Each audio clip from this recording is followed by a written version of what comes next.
This is just an experience. One day, my thought process is, one day they'll watch these videos and they'll look back and they'll go, oh my God, look. There's my mom. There's my dad. There's my uncle. There's my aunt. Look how young that was. Or, from an older person's standpoint, they'll look at it years later and they'll go, oh my God, look how cute you were. Oh, you're so adorable. So, I have a box of videos that my dad gave me, most of which were filmed by my grandparents, by the Peeks. And my granddaddy Peek, to be honest, was ahead of his time when it comes to that. He would have been a YouTuber. I realize that now. Dad and I talked about this. He loved to record things, and he probably went back and watched them later on. He probably really enjoyed going back and watching them. And the little moments were never lost on him. And I think that's where I get it from. He always took time to notice, especially what was going on with my life. I don't know if he did it his whole life, but what was going on with me and him, he took time to notice and comment on it. And he appreciated it. And I want to emulate that. I want to be part of that. I want to take that reverence to heart. I don't want to get so caught up in my own crap that I lose sight of that. And I'm guilty of that. I can do that. We all can. But I want to treat the precious moments as precious. It matters to somebody. It mattered to me. I didn't realize it at the time. I realize it now. I'm 45. I have a grandson.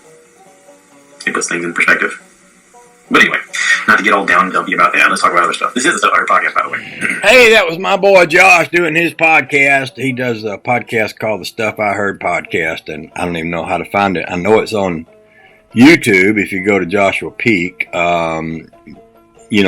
can find him on YouTube. But because a podcast is a podcast, whatever that is, I think it's a way you can listen to it through some other means and method.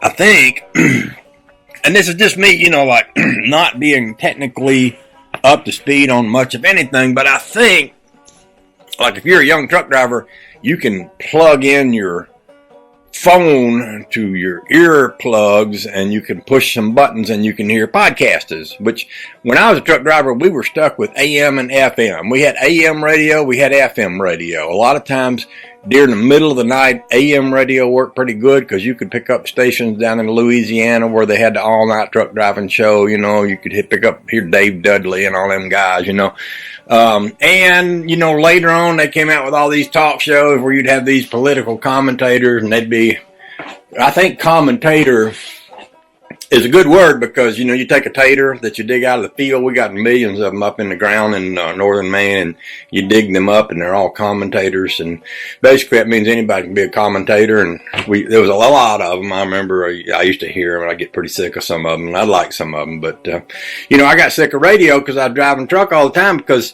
if you've ever heard the top 40 of every country song and every rock and roll song and every other kind of song that has a top 40, you realize, if you're sitting in a truck 12 hours a day, 20 hours a day listening to the radio, it don't take long till you've memorized every song that's ever had a top 40, and you get pretty sick of it.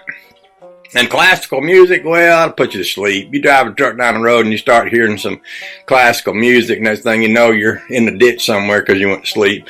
Anyway, I got on this because my boy was talking about my dad, and I thought that was kind of cool. I got my son talking about my dad shooting videos before videos had been invented, and I thought that was cool. So I can't remember why else I started this video. I just was looking at it and I thought, oh yeah, I must say something about that. So I just did.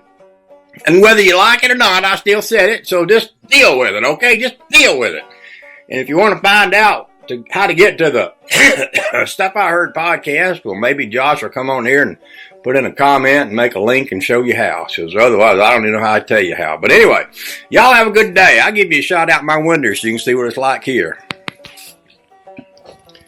That's what it's like out there. You see the snow on the Jeep. It's not a lot of snow. It's just a little snow. Probably not enough snow to plow, but we got us some snow, and we got us some sunshine. And last I looked, Honey Baby said it was 10 degrees this morning. 10, T-E-N, 10. 10 degrees. Oh, look, it's still 10 degrees. Right there. T-E-N, 10. You know how cold 10 degrees is?